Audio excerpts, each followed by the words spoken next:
The starting lineup for the Washington Wizards is pretty much the starting lineup for the Washington Wizards at the end of last season when they failed to make the postseason at 41-41. They did secure their backcourt by maxing out Bradley Beal, 5 years, $128 million to pair with the All-Star John Wall. Here's John with our Vince Cellini.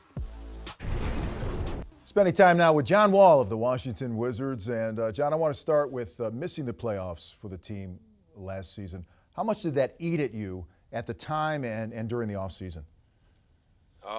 It killed me, man. I was very frustrated and devastated that we didn't make the playoffs. We dealt with a lot of injuries and stuff like that. But I think this summer we did a great job of adding some great pieces, young talent getting better, and adding a new coaching staff. So we can't wait to get ready to get started tomorrow. Hey, John, it was interesting. Just one more looking back here. I'm wondering how much the whole Kevin Durant side story was a distraction, or was it not a distraction for the team, and ultimately his decision. I'd like to get your reaction to that. Well, he made the decision that he felt was best for him and his family, so congrats to him. But all we can focus about is the Washington Wizards and how I can lead this team with new players and some of the returning guys coming back and a new coaching staff. But I don't think it really affected us last year at all. I think we just dealt with too many injuries and trying to get over certain humps that didn't help us.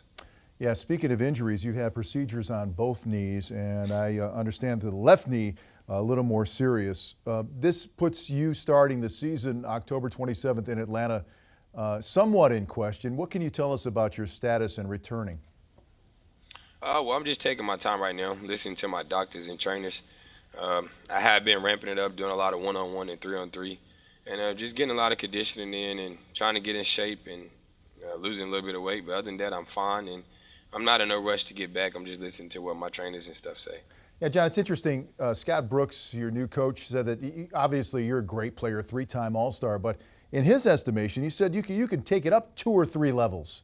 That was his quote, and one of the things that he's looking forward to is trying to get you to the line more. And I know you'd like to get to the line more too if that whistle is blown, which is a big part of it.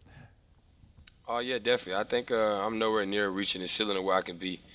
I haven't showed the NBA a glimpse of me at all. Just getting healthier, being able to attack more, and just try to get to the free throw line a lot more than what I have the last couple of years. So in the offseason, I want to ask you about this perceived drama between yourself and your teammate Bradley Beal. There were some things that were said in the media, a little back and forth, and Bradley saying both of you are alpha males.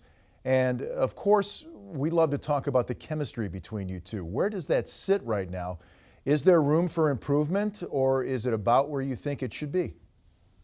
Our chemistry is fine. I think there's a room for some improvement, but we're just two competitive people that the game's on the line. We both going to want the ball and want to take the shots. And I think we just got to understand whoever has the hot hand, that you got to trust them with the ball and believe in them. And at the same time, we both need each other to be the players we want to be. So we'll be fine. We'll be all right. We had talks. It's just something that goes on when you're playing. You have two great players that want to be great. Sometimes you're going to have bumps and bruises. How much of that is liking the other guy? I mean, do you guys feel like you like one another? It may be a simple question, but I think it's worth asking. Oh, yeah, we go to lunch, we go to movies, we go bowling, we do all that stuff all the time. I just think it's our competitive drive and competitive nature that kind of gets in the way sometimes, and we have to find a way to put that to the side and just care about one thing, and it's just winning for our team. John, I want to ask about some of the new additions that you were talking about. Jan Mahimi in there for Nene, and then young Trey Burke, a full season with Markieff Morris. What does that mean for the Wizards moving forward? It's going to be great. I think we were 17-32 with Markieff last year when he came. He's a big key to our team of helping us not have to double team fours and be able to score on the block and go back at guys. I think Trey Burke's going to have a great season. Just opportunity to play the way he wants to play. And just being an up-tempo offense that really wants him here and really want to see him excel. And then Yamahimi's going to be a great presence for us. A guy that runs the floor very well, guards pick and roll great. And he's a great rim protection that I think we need to be able to contest shots at the rim and protect the paint.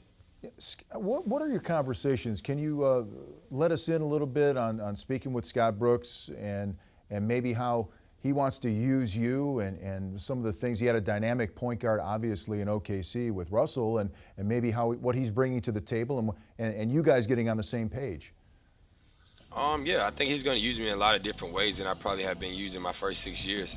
And I think they're just all a credit to me working on my game and getting better in certain situations and certain positions. But we've been talking. He wants me to be great. He wants me to go to the next level.